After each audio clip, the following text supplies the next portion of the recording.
The Interlopers by Saki. In a dark forest, a man stood alone one winter night.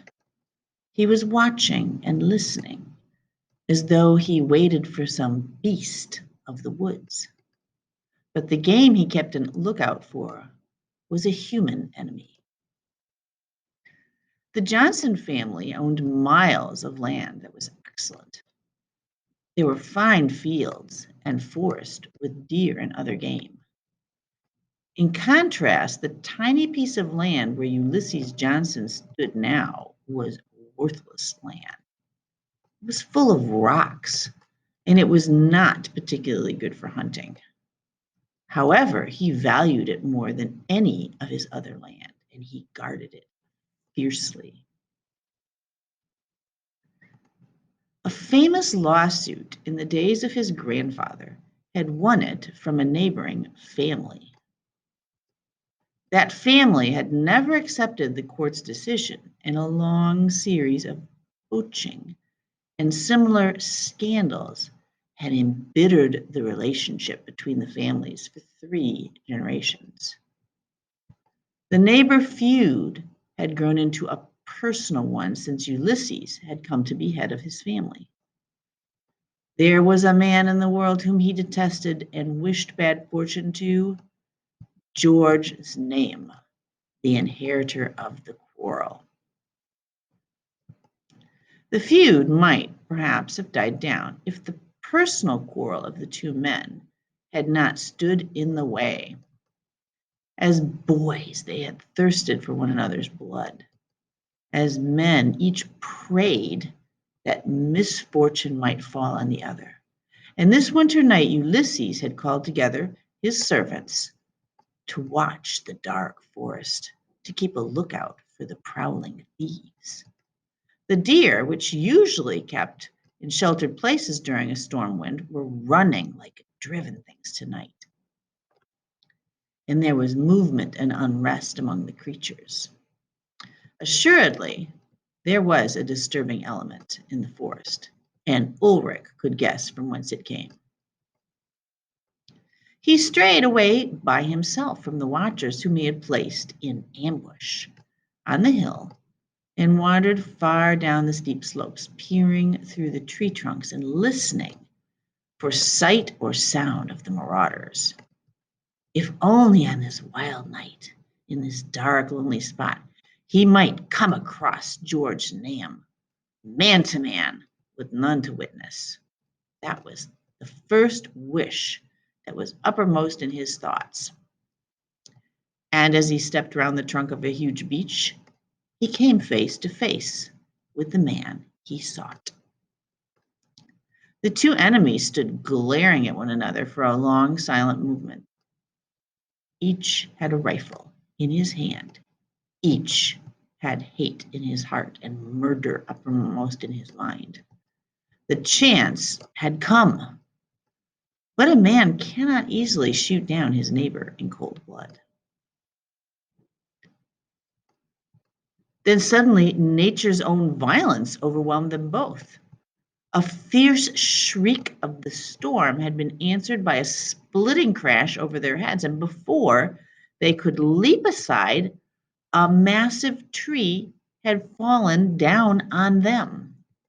Ulysses Johnson found himself stretched on the ground, one arm numb beneath him and the other held almost as helplessly in a tight tangle of forked branches, while both legs were pinned beneath the fallen mass. His heavy shooting boots had saved his feet from being crushed, but he could not move from his present position until someone came to release him. The twigs had slashed the skin of his face, and he had to wink away some drops of blood from his eyelashes before he could take in a general view of the disaster. At his side, so near that under ordinary circumstances he could almost have touched him, lay George Nam, alive and struggling, but obviously as helplessly pinned down as himself. George Nam, who was nearly blinded with the blood which trickled across his eyes, stopped his struggling for a moment to listen, and then gave a short, snarling laugh. So you're not killed as you ought to be, but you're caught anyway, he cried. Caught fast. Huh, what a jest. Ulysses Johnson snared in his own stolen forest. There's real justice for you. And he laughed again, mockingly and savagely. I'm caught in my own forest land, retorted Ulysses. When my men come to release us, you will wish, perhaps, that you were in a better situation than caught poaching on a neighbor's land. Shame on you. George Nahum was silent for a moment. Then he answered quietly, Are you sure that your men will find much to release?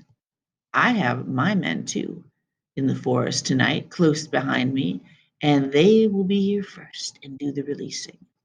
When they drag me out from under these damned branches, it won't need much clumsiness on their part to roll this trunk right over on the top of you. Your men will find you dead under a fallen beech tree. For form's sake, I shall send my condolences to your family. It is a useful hint, said Ulysses fiercely. My men had orders to follow in 10 minutes' time, 7 of which must have gone by already, and when they get me out, I will remember the hint. Only as you will have met your death poaching on my lands, I don't think I can decently send any message of condolence to your family. Good, snarled George. Good. We will fight this quarrel out to the death, you and I, and our foresters, with no cursed interlopers to come between us. Death and damnation to you, Ulysses Johnson. The same to you, George Nahum, forest thief, game snatcher. They tried to hit each other. They tried to hit each the other with a branch, but they couldn't reach very far. Both were in pain. Both had now given up the useless struggle to free themselves from the mass of wood that held them down. Ulysses limited his endeavors to an effort to bring his one partially free arm near enough to his outer pocket to draw out his flask of whiskey. Even when he had accomplished this, it was long before he could manage to unscrew the top or get any of the liquid down his throat. Ah, but how wonderful it tasted. It warmed him as he lay in the cold. He looked across with something like pity to where his enemy lay, just keeping the groans of pain and weariness from crossing his lips. Could you reach this flask if I threw it over to you? Asked Ulysses suddenly. One may as well be comfortable as one can. Let us drink, even if tonight one of us dies. No, I can't see anything. There's too much blood around my eyes, said George. In any case, I don't drink with an enemy. Ulysses was silent for a few minutes and lay listening to the wind. An idea was slowly forming and growing in his brain, an idea that gained strength every time he looked across at the man who was fighting pain and exhaustion. In the pain that Ulysses was himself feeling, the old hatred seemed to be dying down. Neighbor, he said presently, do as you please if your men come first, but as for me, I've changed my mind. If my men are the first to come, you shall be the first to be helped, as though you were my guest. We have quarreled like devils over petty things all our lives, over this stupid strip of forest where the trees, where the trees can't even stand upright in a breath of wind. Lying here tonight thinking I've come to think we've been stupid. There are better things in life than getting the better of a boundary dispute. Neighbor, if you will help me bury the old quarrel, I will ask you to be my friend. George Nahum started laughing. Then he spoke slowly. Everyone would stare if we rode into town together. No one living can remember seeing a Johnson and a Nahum talking to one another in friendship. And what peace there would be in the neighborhood if we ended our feud tonight. And if we chose to make peace among our people, there is none to interfere. No interlopers from outside. You would come celebrate New Year's night beneath my roof, and I would come on some holiday to you. I would never fire a shot on your land unless you invited me as guest. And you could come and shoot with me on my land. I never thought to have wanted to do anything other than hate you all my life. But I think I have changed my mind about things, too, this last half hour. And you offered to share your whiskey. Ulysses Johnson, I will be your friend. For a space, both men were silent, turning over in their minds the wonderful changes that this dramatic reconciliation would bring about. In the cold, gloomy forest, they lay and waited for help, and each prayed a private prayer that his men might be the first to arrive, so that he might be the first to show how honorable attention to the enemy that had become a friend. Presently, as the wind dropped for a moment, Ulysses broke the silence. Let's shout for help, he said. In this lull, our voices may carry a little. They won't carry far through the trees and undergrowth, said George, but we can try. Together then? The two raised their voices in a prolonged hunting call. Together again, said Ulysses in a few minutes after listening in vain for an answer. They yelled again. I heard something that time, I think, said Ulysses. I heard nothing but the wind, said George hoarsely. There was silence again for some minutes, and then Ulysses gave a joyful cry. I can see figures coming through the wood. They are following in the way I came down the hill. Both men raised their voices in as loud a shout as they could muster. They hear us. They've stopped. Now they see us. They're running down the hill towards us, said Ulysses.